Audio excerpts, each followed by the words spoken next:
In this video, we're going to look at exponential graphs. We're going to look at the shape of them and why they're different to other graphs.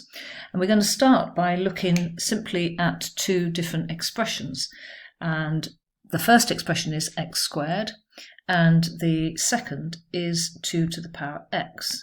And I want you just to look at those two expressions and decide what the difference is between them. So you can see that in the first one, x squared, the x is what we call the base number, and the 2 is the power. And then with 2 to the power x, the x has changed positions. It's swapped with the 2, and the x is now the power. So they're very, very different. If we have that, for example, x equals 3, then x squared becomes 3 squared, which is 9. And if x equals 3, then 2 to the power 3 is equal to 8. So we get two different answers, and we get two different answers whether or not x is the base or the power. So that brings us on to some graphs, and we want to know what the graphs y equals x squared and y equals 2 to the x look like. They're graphs. They've changed from an expression because we have them now in the form y equals. So that has turned it from an expression as we had at the beginning to a graph. So the first graph, y equals x squared, we could plot it. We could think about certain values of x and think about the y values that we would get. We've done one example up at the top here. When x is 3, 3 squared is 9. But you know what the shape of y equals x squared looks like. It goes through 0, 0, because when x is 0, so is y. You know that it's symmetrical, and you know that it's a nice, happy, smiley quadratic, and it looks like that. So what will the graph y equals 2 to the power x look like? We know that we're going to get some different values because we've already shown up at the top that when x equals 3, then 2 to the power of x gives 2 cubed, which is 8. And we didn't get the same as with x squared. So it's not going to have the same points plotted. So we're going to look at this graph now in a little bit more detail. So to draw the graph, we've got to consider what happens when we have different values of x and what values of y we get. So I've chosen some values of x here, and we're going to work out the y value. I don't want you to make any notes from this. I just want you to watch as we do it, and then at the end, I will give you some notes. So when x equals 1, then we have that y is 2 to the power 1, which is 2. When x equals 2, then y is going to be 2 squared, and that gives us 4. When x is 3, then y equals 2 cubed, and so equals 8.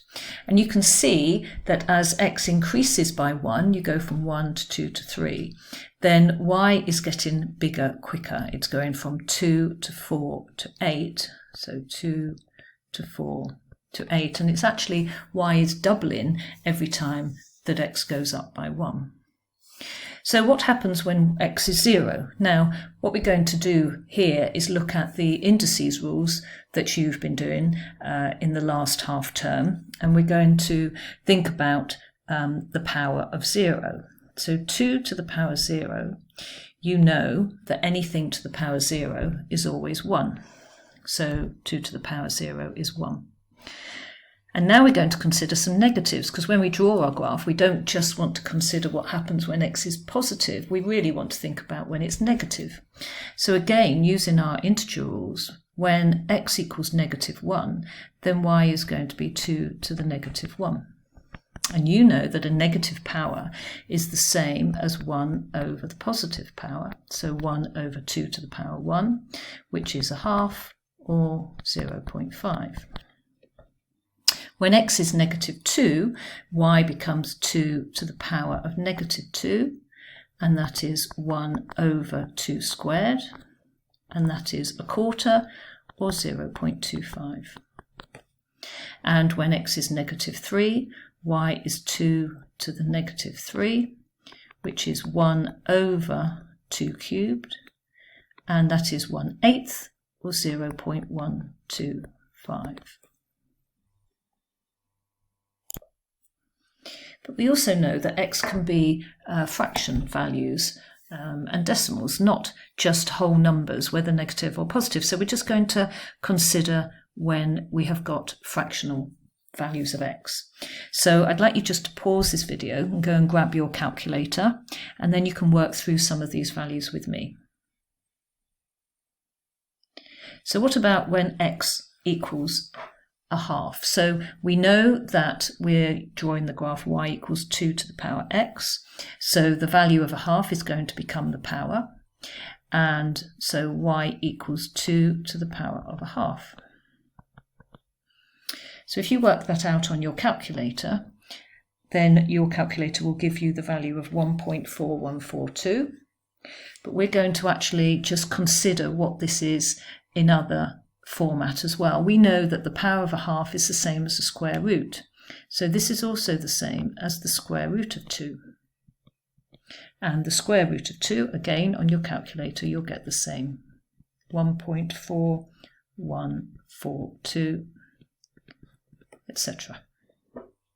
When x equals 3 over 2, or 1.5, then y becomes 2 to the power of 3 over 2.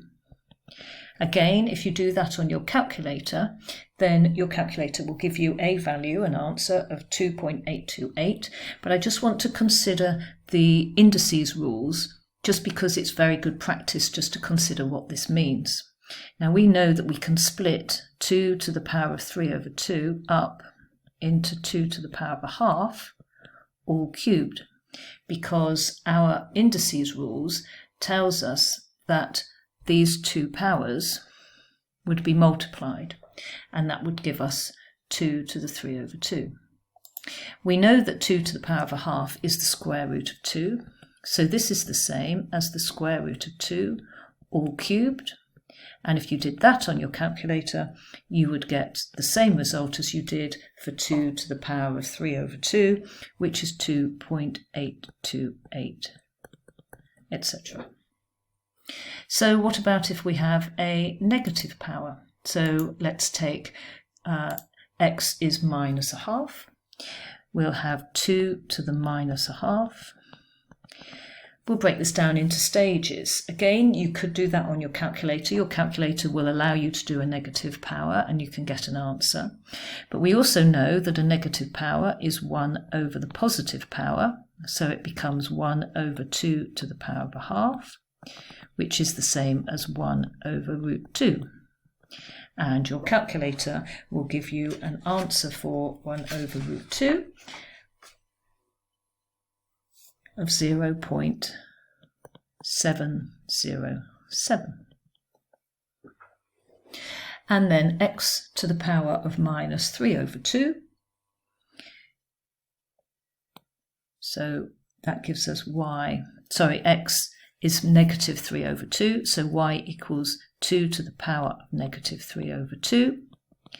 This is the same as 1 over 2 to the positive power of 3 over 2.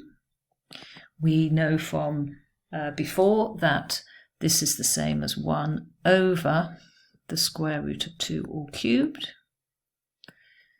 And your calculator will give you an answer of 0.3535, etc. So I'm now going to put these values that we've calculated into a table. And this table, remember, is following the rule that y equals 2 to the power x. And we know that when x is negative 3, we have got a value of 0.125. When x is negative 2, we have a value of y of 0.25. When x is negative 1.5, so I'm now looking at this value here. And you could do this on your calculator simply by doing 2 to the power of negative 1.5, and your calculator will give you the answer straight away. It's just that over here we had a look at our indices rules just as a little bit of revision. So I'm going to round this to 2 decimal places, 0.35. When x is negative 1, we've got 0.5. When x is negative 0.5, we have 0.71. When x is 0, we had that y is 1. When x is 0.5, we had a value of 1.41 to 2 decimal places. When x is 1, then 2 to the power 1 is 2. When x is 1.5, so that's this value here, then we have that y is 2.83. When x is 2, then y is 4, and when x is 3, y is 8. And we have a table of values, and that will allow us to then plot these points and to draw the graph y equals 2 to the power x. So here's the same table, and I've just put it up at the top of the page, and I've made some axes with x going from negative 3 to 3 and y going from 0 up to 8. Each one of these small portions on the y-axis is going to be 0.2. And so we can hopefully plot these. So when x is negative 3, then we've got a value of y of 0.125. So I'm just going to try and plot this as accurately as I can. Negative 2.5 we didn't do. You may do that on your calculator. So if you pause the video and work out what 2 to the power of negative 2.5 is. So you should have got a value of 0.18. I've plotted the points going up to the value of x is 0 and the value of y is 1, and you can see what's happening is that the values of y are going up, but only very, very small values, so they're going up very slowly. I'm just going to plot the others. So when x is 0.5, then we have 1.41. When x is 1, then we have a value of 2. And you can see now that our values are starting to climb up a bit quicker. Then when x is 1.5, we have a value of 2.83. When x is 2, we have a value of 4. And then when x is 3, we have a value of 8. We could fill in the gap by doing 2.5, so if you just stop the video and on your calculator do 2 to the power of 2.5.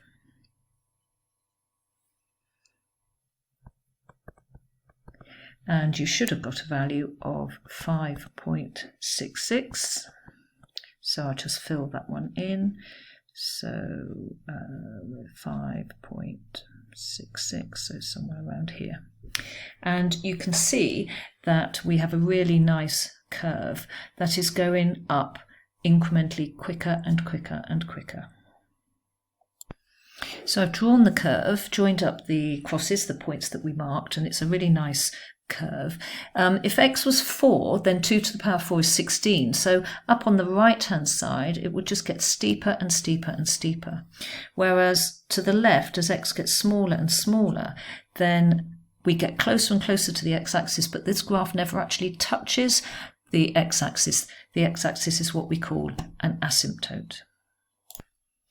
So what you need to do now is to copy these notes into your book. The title is Exponential Graphs. There are 6 key points that I've put down here, which we've just talked about. I've written down as point 4 that y equals k to the power x. And this is just the general equation where k can be any value that you like. And we've done a specific example of where k is 2, so we've done y equals 2 to the power x. So you should copy the notes. You should then go back to the previous page and copy the table and the graph, and then you can do y equals 3 to the power x for yourselves.